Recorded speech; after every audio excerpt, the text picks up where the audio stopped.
Hello and welcome to the Anorak Review Show with your host, the Anorak. Half a year after the epic rock opera The Lambs Lies Down on Broadway, Peter Gabriel left the band Genesis. Wanting to continue, keyboardist Tony Banks, guitarist Steve Hackett, bassist Mike Rutherford, and drummer Phil Collins wanted to continue onwards, so they set out lots of auditions for potential new singers to take Peter's place. After 400 people came and went, they decided that Phil Collins, who already established himself as a very decent vocalist on few songs such as For Absent Friends and More For Me, they eventually went ahead with him being the vocalist. And Collins would be the lead vocalist of the band for over the next 25 years onwards. But how did this first album kick off? Well, let's take a listen at Genesis's A Trick of the Tail. And right off the bat, the cover is just as iconic and brilliant as their other album covers. This is another work by Hypnosis, and it carries a similar design premise as the previous album, Lambs Lies Down on Broadway. It depicts several of the characters from each of the songs, continuing into the back, as you can see. It also has a kind of Victorian pastoral kind of vibe that's very reminiscent of the earlier albums such as Trespass, Nursery Crime, and Foxtrot. But anyway, let's take a look at each of the songs and see how they stick out individually. Starting with Dance on a Volcano, a very worthy opener to the album. Phil Collins' thumpy percussion and his vocals do shine right off the bat. He definitely shows off his vocal cords here as a first impression. On top of that, Tony Banks' Mellotron does act as a very good backbone to the track, if not the rest of the album, as we'll see in here. Hackett's creaky kind of guitars are also the icing on the cake. A bit of Rutherford's bass, and its lyrics, whether to be taken literally or figuratively, does give that kind of razor's edge, like running into a war field or something, or literally climbing up an active volcano, hoping to not get burned to a crisp. It's just worthy epic opener. It really feels like those classic kind of earlier, grittier, heavier tracks of the early 70s. Afterwards, we soothe down with the next track, simply called Entangled. Insert Disney's Tangled jokes in references here. This song is also another classic of theirs, up there with Firth and Fifth. Steve Hackett's guitars and Tony Banks' keyboards really shine here. This song, whose lyrics are about a patient going through some kind of illness, be it like a physical, like feeling ill or something, or maybe like a mental illness. It's quite vague in that regard, which is probably intentional on their part, which is very, very interesting. Phil's calm voice and melodic in both the verses and the choruses are just beautiful and almost like a siren's voice. It's another beautiful track. Steve's lute-like, mandolin-like guitar just gives it that kind of childlike innocence to it. And the closing climax, Tony Banks' Mellotron really takes a front stage. It really does feel like something out of the Lambs Lies Down Broadway album. It's just epic and downright heavenly. Kudos. Then the song segues into the very active and very cool track simply called Squonk.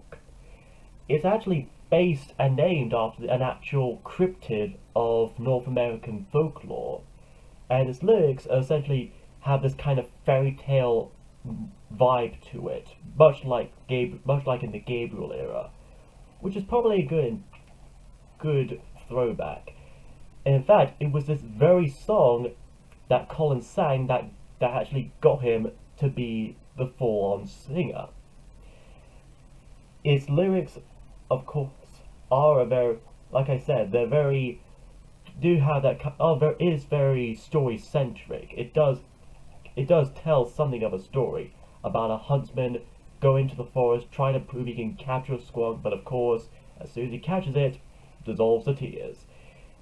Apparently, this song was actually written to replicate the scale and music style of Led Zeppelin's Kashmir. And to be frank, I never really got too much of a vibe to it, aside from maybe a bit of the Mellotron. But I think it's good they still make it unique of its own without being too derivative. It still captures what Genesis are known for, having a very pastoral sound, still very emotional feeling to it. Next is the song Madman Moon, a very piano-centric poetic ballad about someone who dreams of flying across the earth only to find themselves falling and trapped in some vast desert, confronting the sad man who tells them about another world in Newcastle where there's so much rain and clouds and all that. And they go there, it's just as miserable as being in a desert. It's a very, here Banks's pianos and mellotrons do work together very well, and you really do feel the emotion in Phil Collins' voice as well. It's a very calm, soothing, and bittersweet ballad. Its message, it has a very interesting message about the grass being greener. In fact, the lyrics kind of spell it out by the end. The grass will be greener till the stems turn to brown. It's very clear from that. The song also has a bit of the lyrics, especially, also give a kind of Miyazaki, Studio Ghibli kind of vibe to it. It is very, very beautiful, and it is very well, another well done track from the band. Just plain old beauty, just beauty in sound is what I would call it. The second side begins with Robbery, Assault and Battery, a somewhat more humorous track that's very reminiscent of the previous tracks, such as Harold the Barrel, Get 'Em Out by Friday, and the Battle of Epping Forest. This one is another one that tells a very definite story about a very humorous one about a robber who sneaks into a bank, shoots a cleaner, steals some diamonds and fibers, evades the cops, and carries on with his thing. Same old song, done me wrong, and he knows that he'll someday be caught and he'll escape prison and all over again, and same old song and all that. It's another one of their more humorous songs, and Collins definitely is in his element here. In fact, for the Arthur musical, he played the Artful Dodger character, and he used some of his talents from that to play like these different accents, kind of like what Gabriel will do on some of their songs as well. It's another kind of openly humorous track that definitely shows them at their element. Then there's the song Ripples ... as an ellipsis, which may be fitting for its title given its very mysterious atmosphere. Its lyrics are about reminiscing and the losing of youth and the inevitability of it. It's very poetic prose that definitely delves into that kind of dark emotional area. How we may, even the fear that if we lose what makes us beautiful, we may be outcasted by many people, will be turned away, and how we look at our reflections like a metaphorical water, and how the ripples, they never come back. Of course they don't. And you definitely get that sense with this song. It's the very dark, mellow instrumental bit that bridges the song, and of course the lyrics and the vocals by Collins is another dark song which I think many people will find very, very relatable. Then it leads into the title track itself, A Trick of the Tail. A much more light-hearted track like Squonk and Robbery Salt and Batteries. This one also tells a story about a so-called beast who lives in this city, this golden city, who is of course bored by it. He ventures out and gets captured by people. They frame him up as like a circus performance or something. He then escapes. He leads some people into it, but deceives them, and he sneaks away without anyone knowing. He tells a story. It's sort of like a third person kind of view. It's kind of back forth in that respect. But regardless, it is a very iconic track. It is another prime example of Phil Collins's good singing, vocals, and of course their songwriting post Gabriel. It also has a bit of a Beatles vibe to it, a bit like something out of Getting Better All the Time.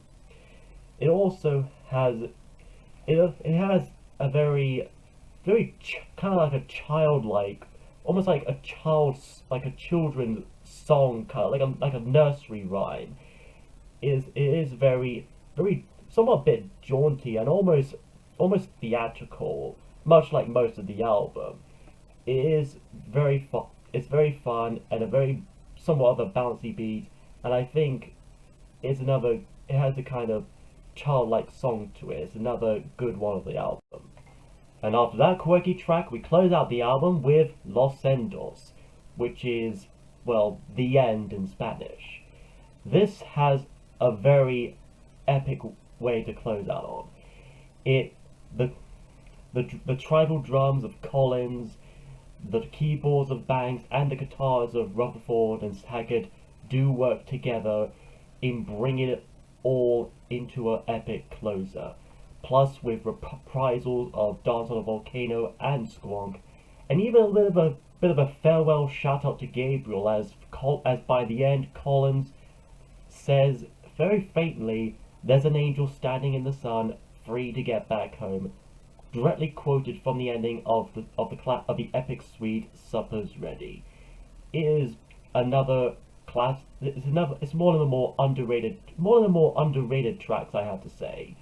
It's a very good way to close out the album, especially how it's the first one without Gabriel's contribution.